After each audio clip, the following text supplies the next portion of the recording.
School কলেজের বাচ্চা আছে, তারা হয়তো এমন করবে না, বাবা মাকে খুঁজবে না, ভাইকে খুঁজবে না, আত্মীয় স্বজনকে খুঁজবে না।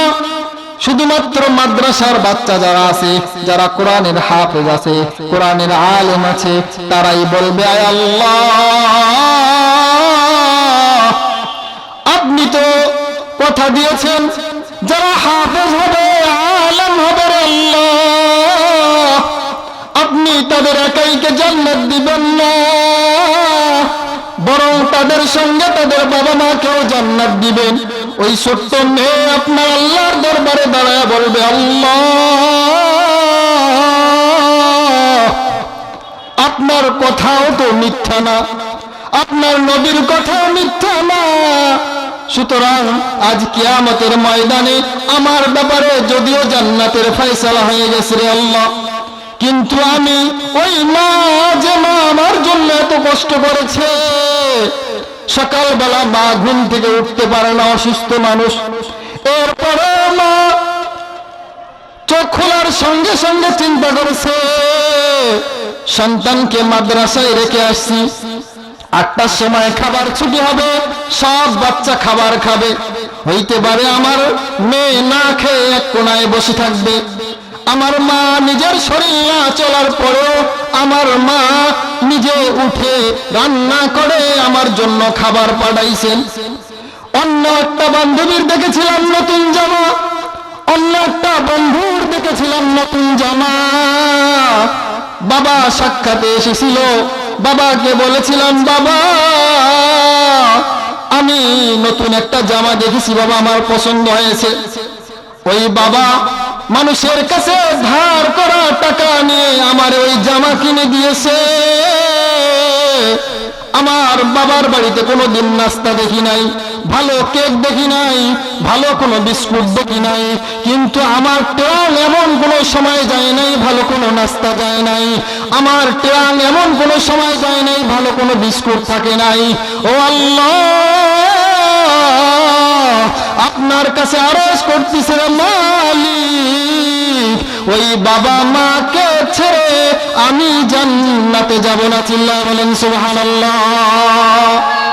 আরো শুনলে অবাক হবেন, যারা নানা আছেন, নানি আছেন, দাদা আছেন, দাদি আছেন, মহিলা প্যান্ডেলেও মা বোনরা আছেন, আপনারা চিন্তা করলেন যে নাতিরে এত কষ্ট করে পড়াইতেছি, নাতিরে এত কষ্ট করে ভাত দিয়ে যায়, আমি দেখি মাদ্রাসায় যত বাচ্চা পড়ে এর মধ্যে অধিকাংশর ভাত তরকারি বহন করে নানা অথবা নানি, দাদা অথবা দাদি। চিল্লায় বলেন ঠিক কিনা? আপনারা চিন্তা করলেন হুজুর বাবা মার কথা বললেন, আমাদের কথা কই বললেন? আরে দাঁড়ান, ওই বাচ্চাটা বাবা মাকে পাশে পেয়েও সামনের দিকে অগ্রসর হবে না। এরপরে আল্লাহ বলবে যাও যাও জান্নাতে চলে যাও। ওই বাচ্চা ডাক দিয়ে বলবে না আল্লাহ, আমি সামনের দিকে রওনা হব না। কেন কেন রওনা হব না?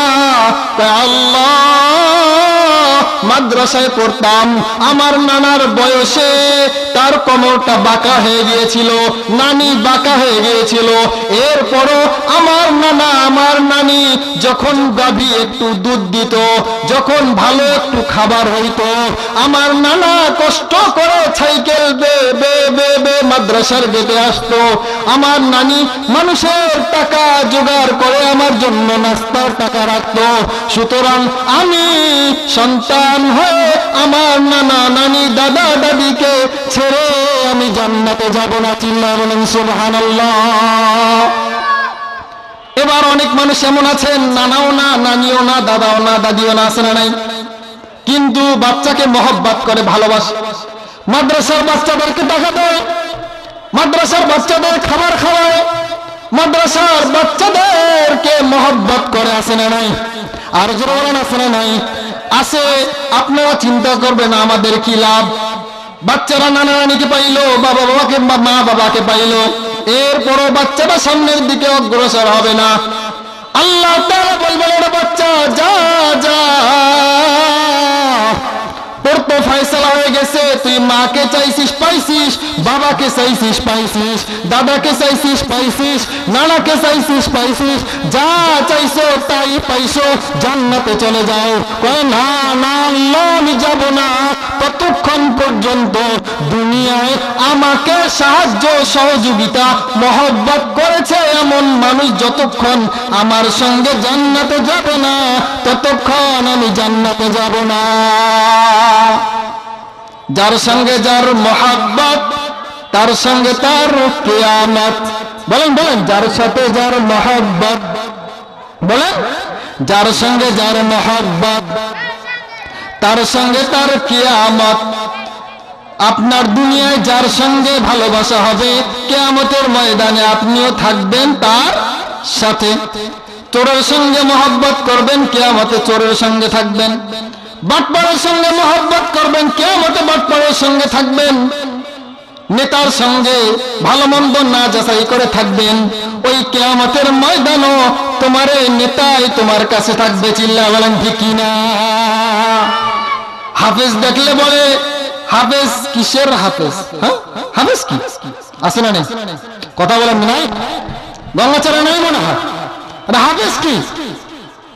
এরা খালি মানুষের দাওয়াত খেয়ে ঘুরে বেড়ায়, আর এদের কাজ শুধু অমুককে বিদাত, তমুককে বিদাত, অমুক ভালো না তমুক ভালো না, ফতোয়া দেওয়া এদের কাজ। এদেরকে পছন্দ করি না, আছে না নাই? মাওলানা বললে বুঝি না, মুফতি কিসের? আমি তো বড় মুফতি।